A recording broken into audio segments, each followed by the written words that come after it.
Писък и плач разтърсиха простора. Смесени с кучишки бои, викове на хора и заплашени без надежда за спасение. Там, дето се противяха, налитаха всички оръжия. Тушаха врати, гипенци, камбари. Съндъци с премяна и по къщина се изнасят. Тези часове адът бе слязал в клисура.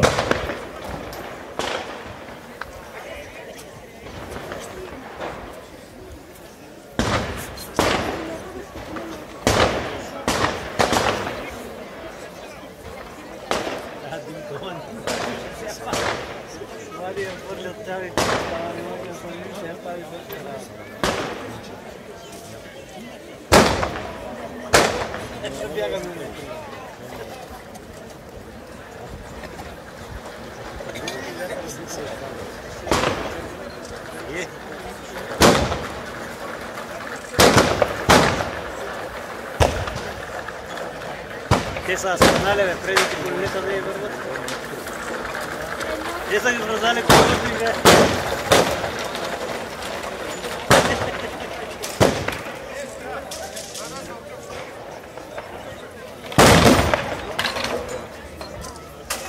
Извисил шарен и кървав свой образ върху мрачния фон на робството. Българина предвидя чрез възстанието от целия свят, от цяла Европа и Русия. Умрелите за свободата не умират никога на празно. За тях, за действителните заслуги, за подвига, за признанието. Наралоще в тъмък на борбата горещо запя.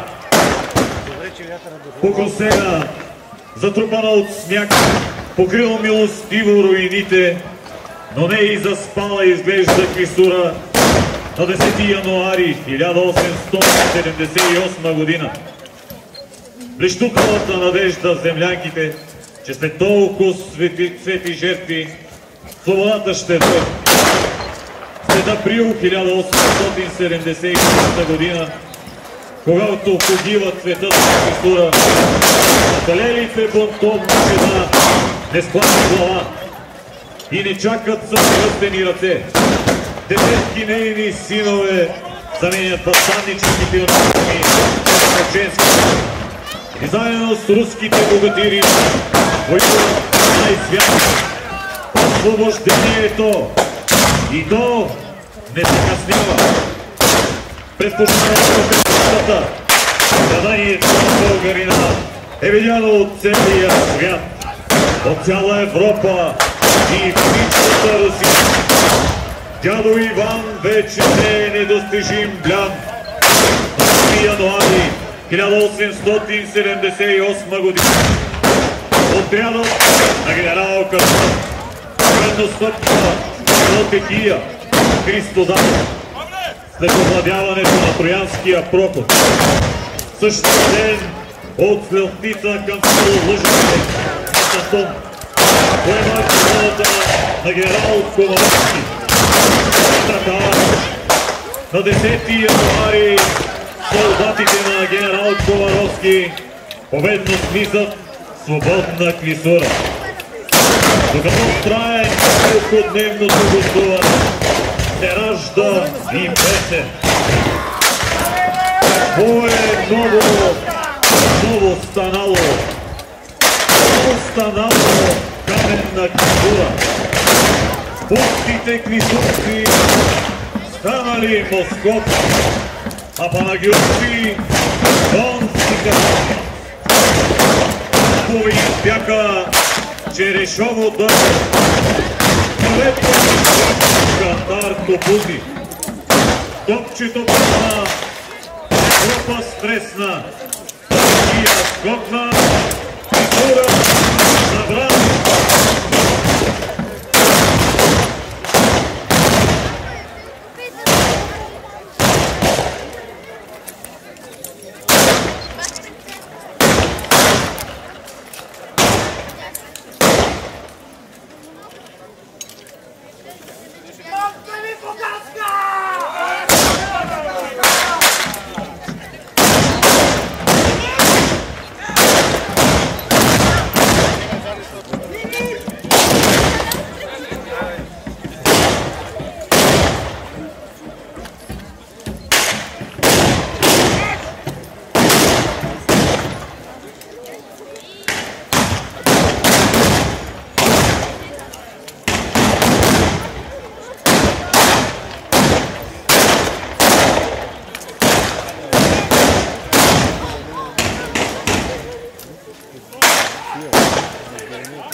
Ваше царе султана!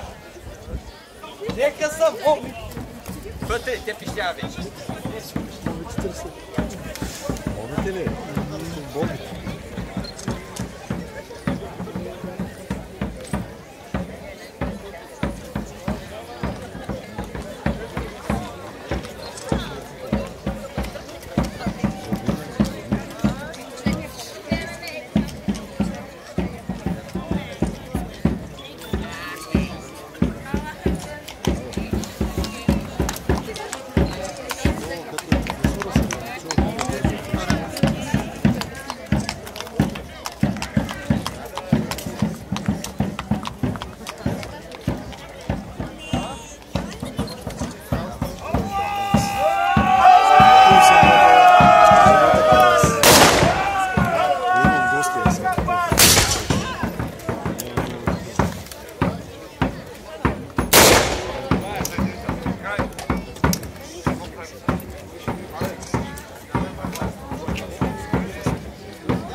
Este